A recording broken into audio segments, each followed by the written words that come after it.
O nwere ofu anụmanụ nwanne anyị nwoke kpọọ m yesterday. Gekwa ntị, wụchakwa ntị ya ọfụma ka ị na-egelụ ka ị na-egelụ ka ị ghara ime ịdị misteki ewu ofia anụnwa melụ. Ọ ka ị ghara ịsịkwa na ịmalụ ife ji akọ ife ebe a bụ ka ndị na ife ka ị were ife mere onye ọzọ wee mụta ife. Ka ị were ife mere onye ọzọ wee mụta ife. Ka ị were uche that ife ọma mere onye ọzọ wee mara ka ị esi mee ka ife ọma nke a esi bịara i werekwa ife ọjọọ mere onye ọzọ mara ka ị esi mee nye gịnị mee nye avoid. Wụcha ntị ya ọfụma anụmanụ. So ọ kpọrọ m sị m odo o si ebe a nwa wee naba. Ọ kpọrọ m sị m na ya na-eje na ya na-aga ya na Nigeria because na ọkwụgo ụgwọ ọkwụgo ndị ejenti ụgwọ ka emelie visa o eji wee gaba UK. Onye go ndị ejenti nọ na Nigeria ego ka family visa o eji wee gaba UK. So ọ narụzie o wee bụrụ na ndị ịmago ndị ejenti na wayo wayo ndị ejenti wee buo wayo. The visa apụtara fe o nwetara the visa felie gie.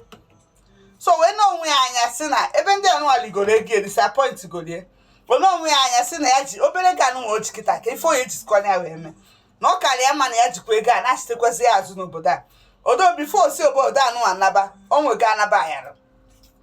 ka o sikwa wee nweta anaba ayarụ nke ya iwefu kapasị akpọ kwirikwiri ka o sikwa wee nweta anaba ayarụ nke bụ na ọ bịara obodo anụnwa ya na ndị ya na ya na-abụ kere ụlọ fabili n'ụlọ. Ndị fada na fa na-ekere ụlọ biko si ya n'ụlọ wee bụrụ na fa kpọta nwaanyị fa gbakọ aka ọnụ na-ese nwaanyị bọngị n'obodo a bikos ọ ife fa na-alụ ebe a bikos ịmago na nwaanyị obodo bụ inye m fanye gị fenyekwa oyi gị nwoke nyekwa nwanne gị nwoke nyekwakwa onye ọbụla gị na ya na ọma kọdishọn na gị na ya na abụ mara onyekwa unu. So fabi ebe a na-afọ akpọta ofu eyi wee lie onye alasi onye ibiala onye alasa ibiala onye alasa ibiala wee luo na tọnụ nke nwanyị o wee lasịzịa sị mba na ya alapụrụ na ya alekpuzi n'ime na oye bruzi the whole thing na oye bruzi wholesale. Ndị onye nwoke wee sị ya nna isi ọ dịkwa ya mma ife ibe ịlasị pụta ka ịlasịzi si na ihe akụchizie ọsị na ya kụchizie nke a lenazie na ikpe onye nke a desi ya n'ụnụ wee bido wee mụọ anabaịlụ mụọ izi mụọ igbo mụọ ịtọ aka wee dịzi ya ka ọ na-akwara akwada na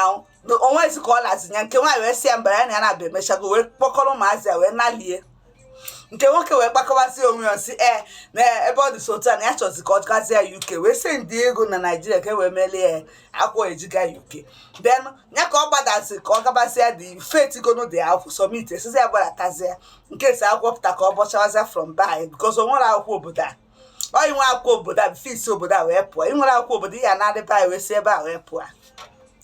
Anụmanụ wee nababa anyị wee narụzi ebe a wee bụ na fa disappointed ya fa disappointed ya akwụkwọ enwe so wee sisi ya na ya chi iji ego ji wee natabazi obodo a wee si ya like seriously wee ji esi ego na ka iji ọsị na ife o ji 4.5 million nsi a mekwana isi adịrọghị mma na ọ bụ na na m nọrọ ebe a kịta wụ na ụmụ ụtarị mma na ebe a wee pịa ya ụtarị apịata ya na-arụ na mmemme n'isi ezucherela onye oke ma nwanne ya nkwa ụmụnne ya n'ebe nkwa ụmụnna ya n'ebe a enye ya advice emere ife eme iji 4.5 million ka ị na-achịtebe obodo abịa mee gịnị ọ bụkwa na ọyị bịa ka ijekwuo anabayala ịmụrụ nwaanyị ya obodo arapụgo ijikuru nwa ya jewara n'ịpụtakwazi bidokwa anabayala again. Yes, because it's obvious na ọbịa ọlịnakwa it's obvious na ọbịakwa obodo ọlịnakwa bidokwa kwasị anabayala nke tere ya that lady akpọgoro epụba idọpụta onwe na-abụ nweteta onwe iwe nababa ka isi ba ejebe UK na South bụ ka ofife o ka mmadụ ya lekwa iwọrọ isi na inwe imela na akwụkwọ jebe UK iru ebe nafere iru ebe taktakwa ya kọnkịrị ka isi atakta ya n'obodo a instead of UK instead of South nọrọ Naija ọ bụrụ ụra na Canada ọ bụrụ na Canada nye nwere ebe ọzọ ije tukwuruzie na Naija. So anụmanụ si na ọ na-anachitazị nsị anya anachitekwa na azọkwa ka unye ya advice na comment section because ọ ya afịa ọsị anya si na mkpọrọ anụmanụ na nkewa ọ gbasara ọrụ because anụmanụ ka ọ bụ ọ bụla anụmanụ ka ọ bụ ezigbo ụta agbagba anụmanụ ka ọ bụ isi ezuchara ya oke isi ya ada alụ ọrụ. So wee si anya abịakwa na ya chọọ ife onye ji ego a wee mee na Nigeria ọ ife m gwara ya ọka na-amachagharị na-eme na ya bịarị na ọ bịakwa na nkewa ome nke a mee nke ọzọ ebe ndị na-anọ na-asị na fa na ana ka gị nwa na-abịa abịa otu 4.5 million 4.5 million bụ obere ego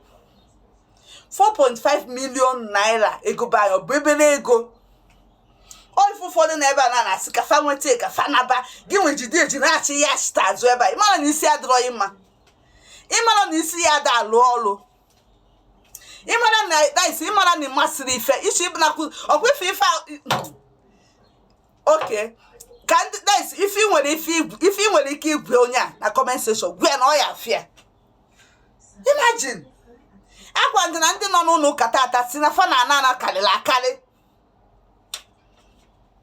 si na fa na ana karịrị akarị ife mmụnwa nọkwa ebe a chọkwuru ịnakwụzi ana iwelu 4.5 million ka ichinye ndị ejenti gbagotekwa ebe a bịa saka ya leba after ka ịnọgoro 15 years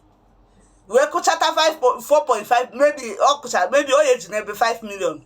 wee naba then maybe were 1 million kwụọ according to ya wee 1 million kwụọ advance visa a na-emere for UK visa kụọ 5 million 4.5 dị n'aka iji n'aka cash ka ị chọrọ ịbịa wait kwue na visa again gbatakwa obodo a bịa saka ya lịbakwa o tekikwa ya another 15 years ijikwa kpatakwa the money again isi adịrọghị mma isi ya ada alụ ọrụ that is not pụrụ n'isi anụmanụ